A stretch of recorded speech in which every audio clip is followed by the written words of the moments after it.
گزشتہ روز سکھر کے علاقے غریب آباد بیری چوک کے قریب گلی میں بیٹھے سید شاکر شاہ پر 5 افراد نے اچانک حملہ کر کے زخمی کر دیا۔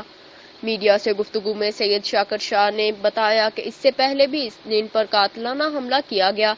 لیکن قدرت نے زندگی دی، پیر کے روز مجھ پر حملہ ہوا اور اس حملے میں سید شاکر شاہ شدید زخمی ہو گئے،